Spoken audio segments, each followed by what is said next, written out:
Welcome to Conversations Live. For more than a decade, we've brought you the best in books, entertainment, celebrity interviews, and current events. When the movers and shakers of the world have something to say to you, they say it to us first. Here's your host, Cyrus Webb. Welcome back, everyone, to Conversations Live. I'm your host, Cyrus Webb. Glad you all could join us once again. But for our radio audience tuning in at WYAD 94.1 FM and WYADonline.com, we're glad that you all could be with us. Also tuning in to our friends at iHeartRadio and Amazon Music Podcast. We're glad you all could be with us as well. Well, when it comes to travel, Joe Yogerst is someone that we always love to be able to turn to. He's not only a travel expert, a writer and photographer, but he contributes a lot to National Geographic, especially with their new book, 100 Trails, 5,000 Ideas, where to go, when to go, what to see, and what to do. We're excited to welcome Joe back to our program today to talk to us not only about his own love of travel, but also what it's been like for him to share it with books like this and what he hopes to be able to take away from the new book as well. If you guys have not gotten 100 Trails, 5,000 Ideas for yourself, I'm going to remind you how you can do that. But, Joe, thank you again for the time. Really appreciate it. Sure. Thanks for having me on. I appreciate it, too. Well, look, the pleasure is definitely always mine. I love being able to speak with you because you not only give us, I think, some great ideas when it comes to travel, but also reminding us of the things literally right around us. So I want to talk to you about that first, Joe. What has that been like for you to not only share your own love of travel and exploration, but also to get people to be able to think outside the box when it comes to their own travel? Yeah, I think that there's nothing as kind of earth-breaking in life as travel, and it doesn't really matter how you do it. I mean, it's certainly been some of the most significant parts of my life are the trips that I've taken, and I think it's a great way to kind of, well, first of all, see what's happening with everyone else out there, but also, especially with hiking, to clear your mind, to improve your health, to start thinking about the big things in life rather than worrying about all the small things.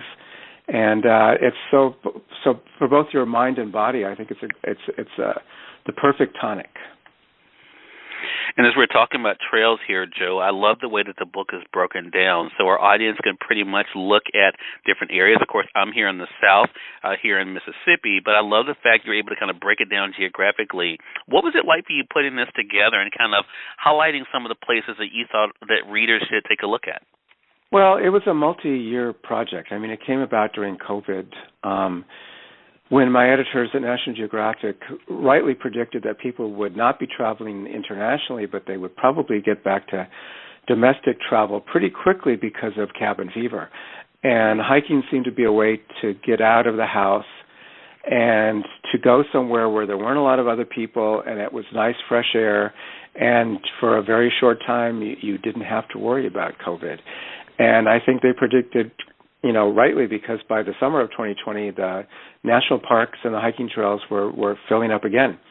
And so that's when I started working on the book, and it's taken this long to finish it because there were a lot of trails to cover. And, one thing I didn't hike every mile of every trail, but I tried to do a little bit of each trail. The longest trail in the book is the Trans-Canada, which takes anywhere from 6 to 10 years to finish, because you really can only hike it during the summer, right? But I did 4 different sections of that. I certainly didn't spend 6 to 10 years doing it, but I tried to do a little bit of every trail, and what I discovered was that every state has interesting trails in every Canadian province, and you can find a great trail somewhere. And that there are really hardcore trails in most states, long-distance trails that I didn't know about before I started doing this book because I live out west. And then there's short trails that are perfect for anyone that are everywhere. So I discovered a lot of interesting places in a lot of states where I didn't expect to find them. Love that. Well, I love the fact that, as you would expect with National Geographic, Joe, there is not only the great marriage of the beautiful photos, but also, of course, the narrative that kind of goes along with each place to kind of highlight some of the things to think about, things to expect, which leads me to the subtitle of the book, where to go, when to go, what to see, what to do. I want to talk about the when to go part for a second, Joe, if you don't mind, because you just mentioned something really interesting. How much of that should our audience think about when it comes to thinking about where they want to go, about when might be the opportune time when it comes to season in particular to be able to go on some of these trails? Well, it really depends on where you live or where you're going to hike.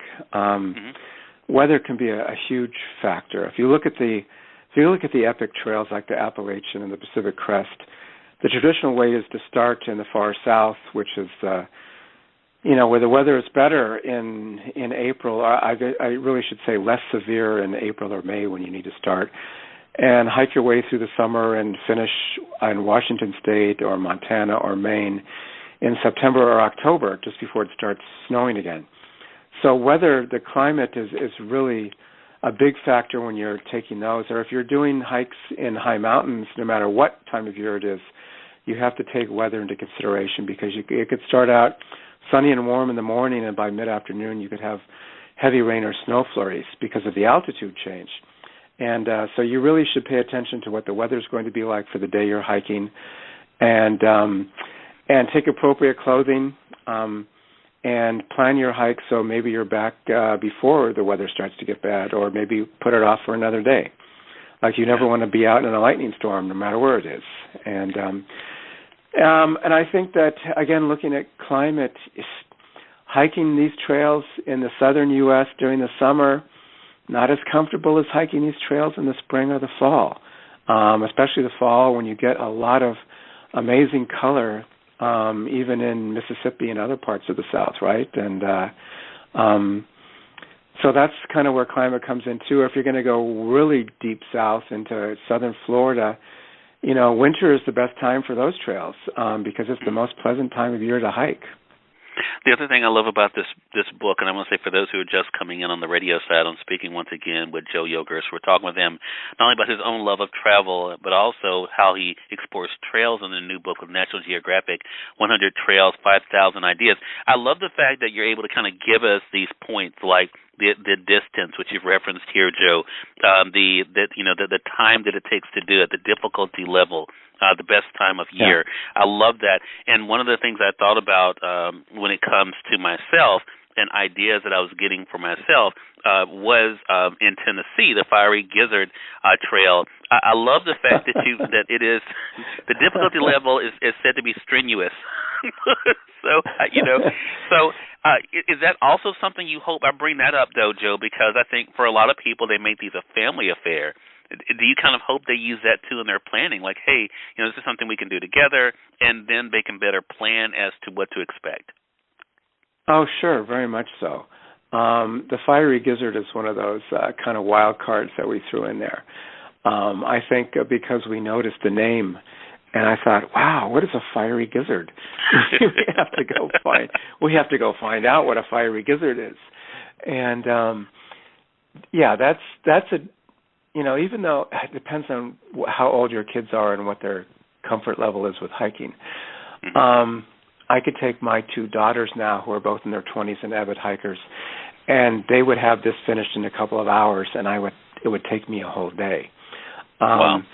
So yeah, it really depends. But yeah, some of these are definitely family oriented. Love that. And I think some of them are really good first backpacking trips for families with small kids that aren't going to really kill you. That you don't have to go on a week-long up and down the mountain type backpacks trip to just start your kids backpacking. I started as a Boy Scout, and I have to admit that I hated hiking as a kid.